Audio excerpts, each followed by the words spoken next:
I stand before you today as a candidate for the Democratic nomination for the presidency of the United States of America. I am not the candidate of Black America, although I am black and proud. I am not the candidate of the women's movement of this country, although I am a woman, and I'm equally proud of that.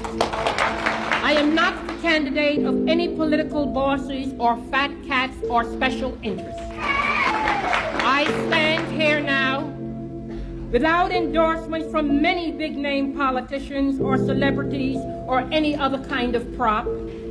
I do not intend to offer to you the tired and glib cliches which for too long have been an accepted part of our political life. I am the candidate of the people of America. Fellow Americans, we have looked in vain to the Nixon administration for the courage, the spirit, the character, and the words to lift us, to bring out the best in us, to rekindle in each of us our faith in the American dream.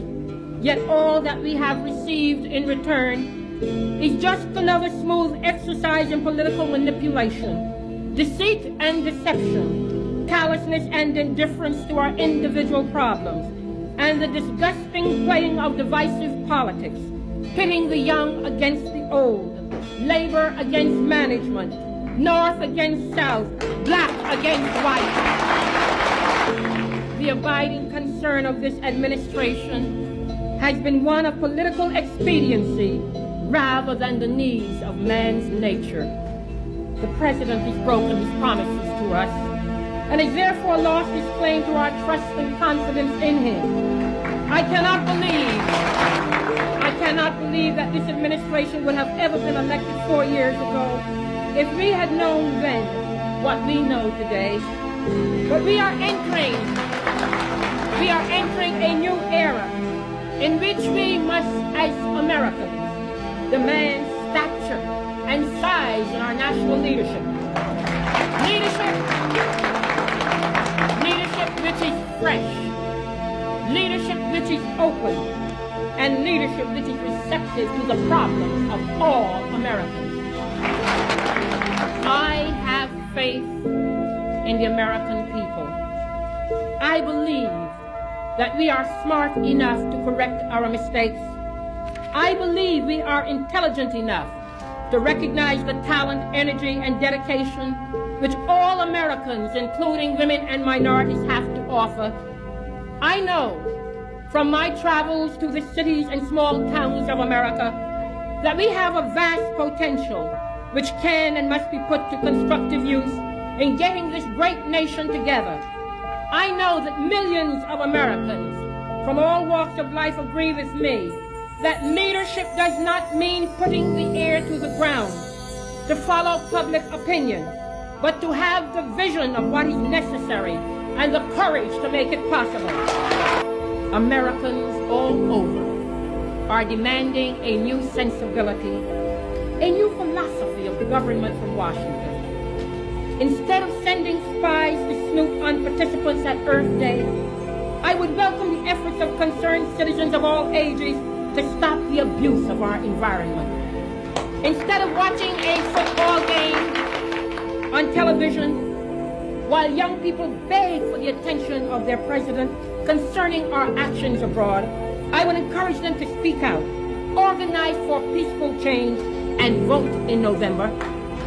Instead of blocking efforts to control the huge amounts of money given political candidates by the rich and the powerful, I would provide certain limits on such amounts and encourage all the people of this nation to contribute small sums to the candidates of their choice.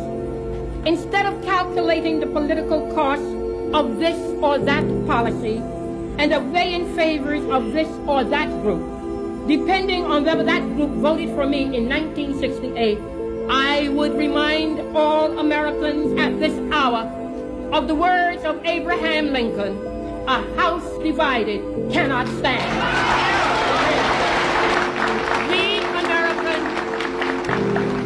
We Americans are all fellow countrymen, one day confronting the judgment of history in our country.